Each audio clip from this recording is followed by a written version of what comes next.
The day Emily discovered the silver necklace, she had no idea her life was about to change forever. It was tucked inside an old wooden box in her grandmother's attic, shimmering with an otherworldly glow. "This belonged to your great-grandmother," her grandmother explained, her voice tinged with unease. Emily couldn't resist its beauty and clasped it around her neck, feeling a strange warmth against her skin. That night, vivid dreams of a woman crying by a river haunted her sleep.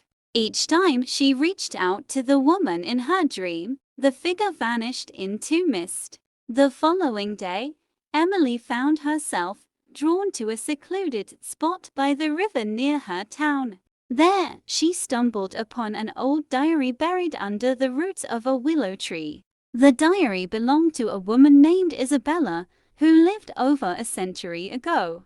Isabella's writings told of a forbidden love, betrayal, and a mysterious curse tied to the necklace. Emily's curiosity deepened as strange events began happening around her. Mirrors in her house started fogging up with words like "help me" etched onto them. She felt cold hands brush her shoulder when no one was there. Determined to uncover the truth, Emily delved deeper into Isabella's diary. She learned that Isabella had been wrongfully accused of witchcraft by her lover's family.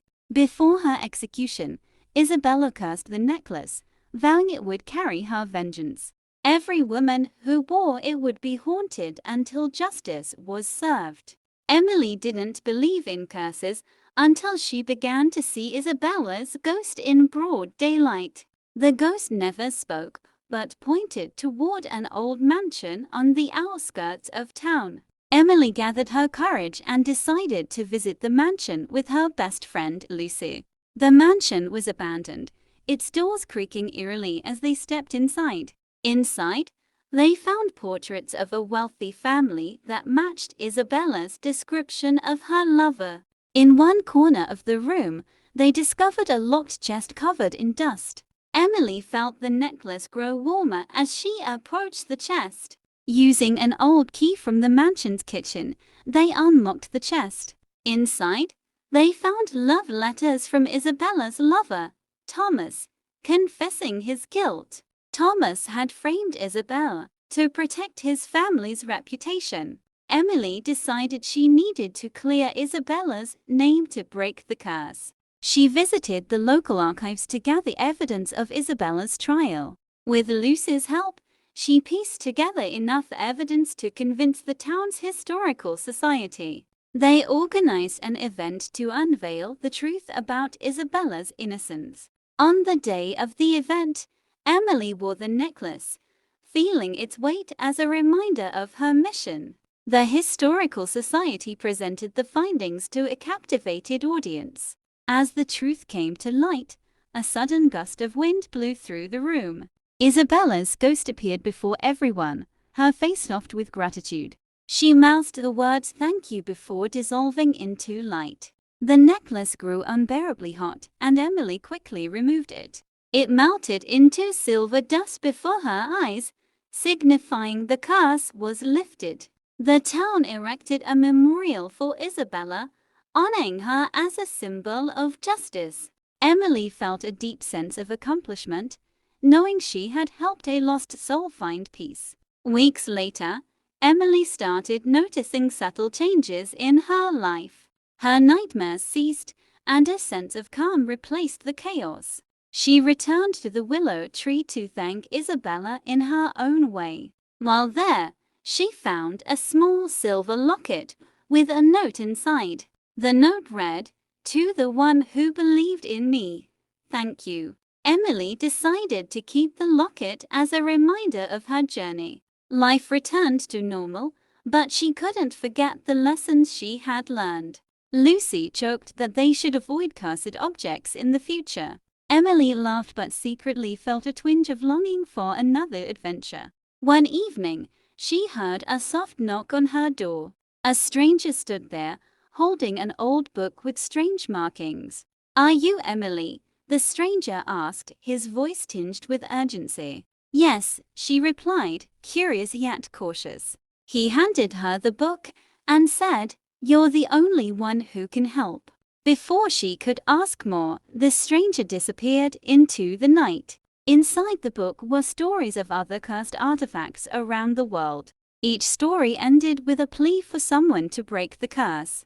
Emily felt a familiar excitement stir within her. She called Lucy and told her about the book. "Looks like we're not done with adventures," Lucy replied, her voice brimming with enthusiasm.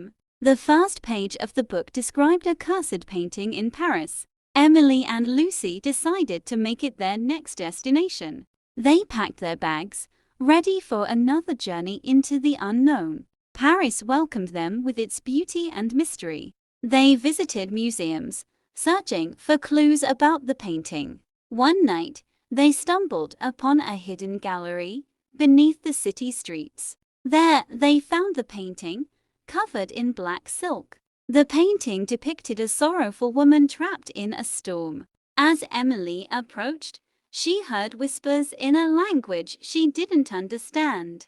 The whispers grew louder until she touched the painting. A sudden flash of light enveloped her, and she found herself in a stormy landscape. The woman from the painting stood before her, pleading for help. Emily realized she had been transported into the painting's world. With courage and wit, she began solving the mystery of the woman's plight. Lucy's voice echoed faintly, urging her to stay strong. Emily uncovered the truth: the woman was trapped by her own grief. By showing her compassion and understanding, Emily freed her from the curse.